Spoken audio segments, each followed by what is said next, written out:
on, crack on. Come on, oh, wandering. Start in 5 minutes, don't we? Right, Tiger? Yeah?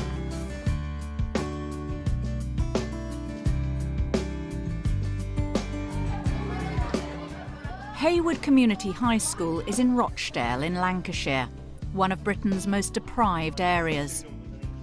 It's a successful school, largely as a result of developing the skills of the whole school workforce, teachers and support staff. Student attendance last half term, 92.3%. Exclusions, just 5 days. We're averaging about 1 day every 2 weeks. Head teacher David Yates addresses staff at the beginning of a new half-term. It's just really, really good. It's very important to know that what we're actually doing with developing the wider workforce is actually working. Some good examples of that would be student attendance has risen to 92.5%. GCSE results have gone up significantly from 15%, including maths and English, to 39% last year, with 50% expected this year. Overall though, one of the most important features is the staff attendance. This is over 97% at the moment. This shows me I've got a very happy staff. Now I know if I've got a happy staff, the students are going to benefit and the school will continue to progress. 12.20 to the outside measurement, okay.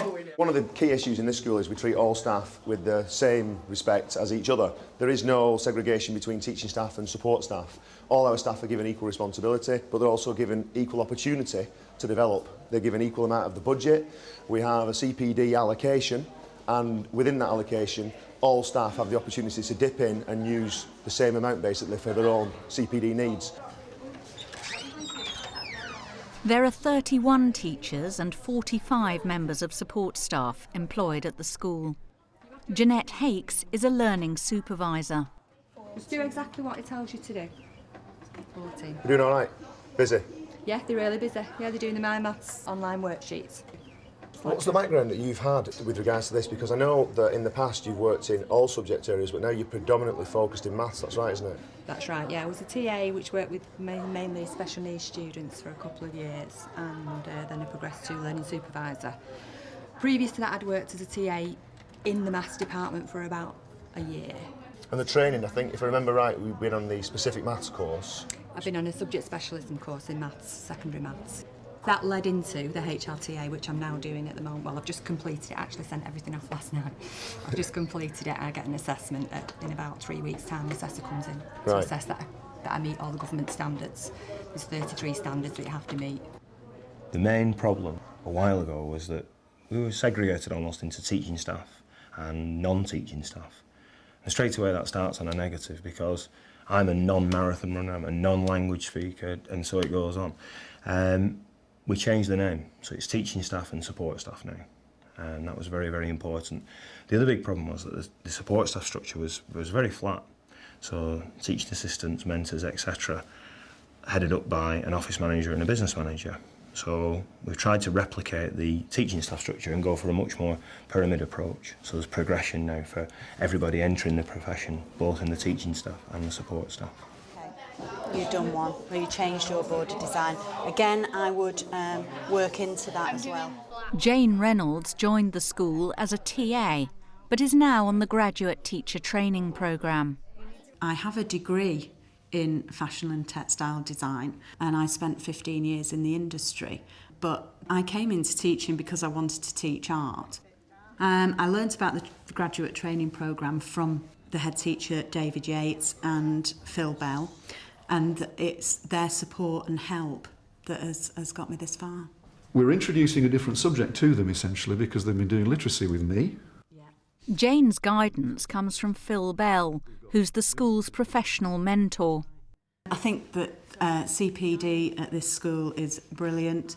I think that they're really supportive, really helpful, and really move you forward in doing what you want to do. But if you just want it one level of colour, then colour it all the same depth. Jane is one of 5 members of support staff who took GCSE maths at the school last year. All of them passed, and another 4 are taking it this year. OK, we can divide both sides by 100. I was at school 25 years ago. I didn't have a very good maths teacher, and I failed my maths. So that's why I've decided to come after school in my own time and study GCSE maths again. The main thing about these kind of questions is to read the question all the way through and try and work it out and get an idea for what the answer is going to be. Nick, the maths teacher, is very good and very patient. Okay, now, we can't go any further than that. When I first started here, I was just a departmental secretary, and they've actually promoted me to exams officer, and they've sent me on lots of training courses, so it's very good. I've just finished a degree over 6 years, funded by school, because the support staff are brought up to be equal now to teaching staff. When I first started, it was support staff were quite low down and teaching staff were higher up. But over the years, everybody said, you know, work your way up, and which we have done. Well, everyone has a performance management interview. When it was introduced for teaching staff just over 12 months ago, we decided to introduce it for the wider workforce. And the benefit of that was we actually find out people's aspirations and hopes, and then we try and make those happen, really. So a good example recently, a member of my kitchen staff had an aspiration to become a teaching assistant at some point in the future. My food technology teacher got a lot of examination classes going on at the moment and needed some additional support. I could marry the two situations quite nicely, and all parties are really happy, and as a result the students are doing better. I started off in the kitchens as a catering assistant. I had filled in a form expressing an interest to work as a teaching assistant, and I was really very lucky as an opportunity came up in food technology for a teaching assistant, and Mr Yates, the headmaster, offered me a position, which I grabbed with both hands. I wouldn't have been able to do this otherwise. 15 fluid ounces of milk in the saucepan. Training will consist of doing a teaching assistant's course at college, which the school will finance or part finance for me. Do you need paprika, miss? Yeah, please.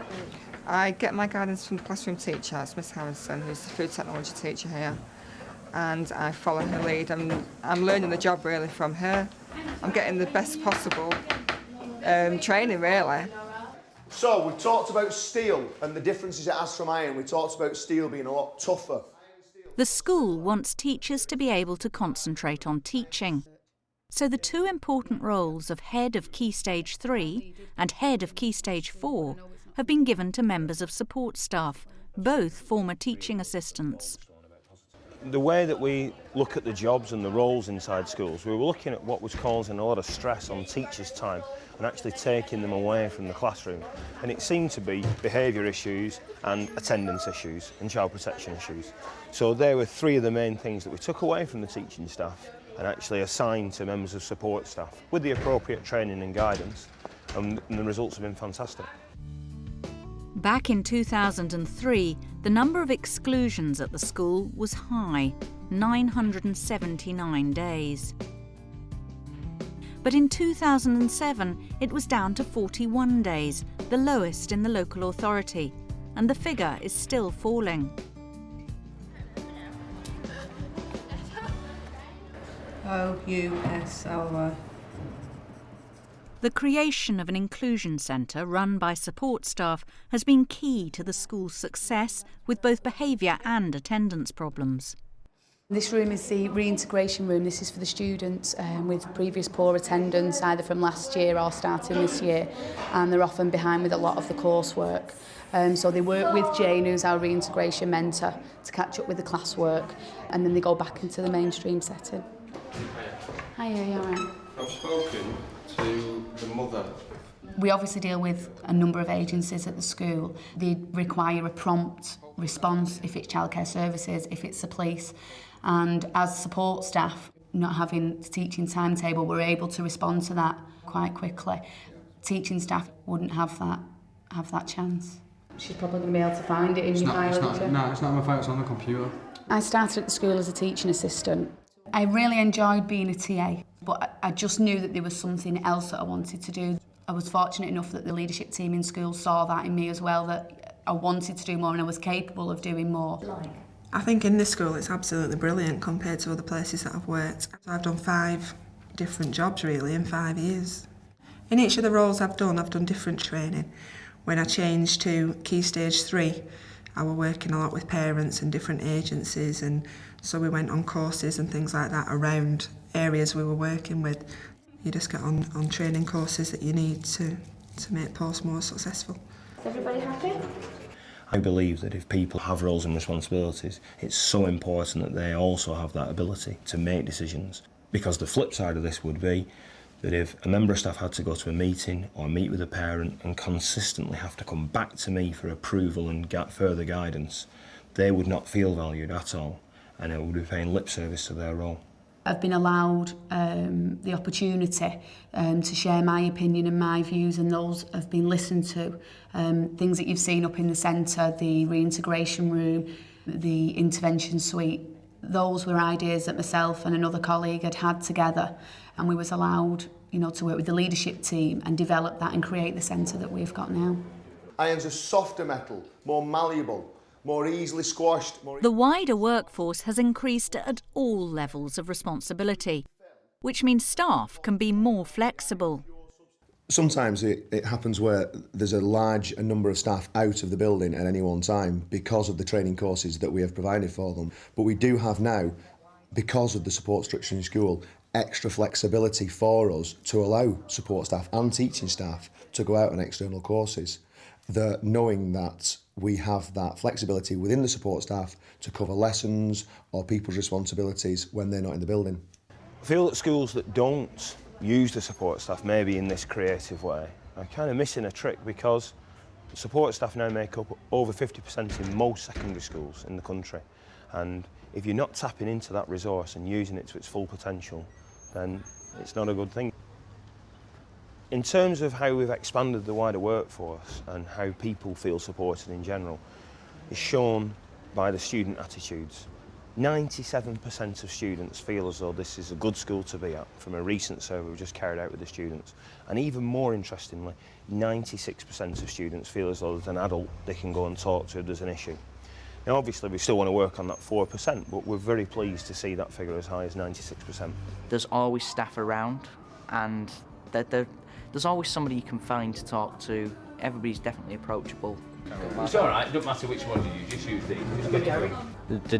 There's hardly any difference between the teachers and support staff, because they all treat you the same and we treat them the same as well. You need to finish your border design now. Because support staff cover lessons rather than supply teachers, it's more better for us because we know the staff and we're used to them, we're comfortable with them. It's got scales and stuff, the seagull should have scales. And the support staff are very nice and they help you a lot, just as the same as the other teachers. Have you put your milk in your saucepan? With more staff, then it's easier to control all the children, and lessons are much easier and quieter and get through more work as well. 28:33, great, we're flying, okay? I think schools have changed dramatically and are changing all the time, particularly as we move into extended schools and schools that work with external agencies. And I feel as though people who haven't got a PGCE qualification, they bring a lot of other skills and qualities to the table. And I feel as though every school needs to develop the wider workforce for the benefit of the students.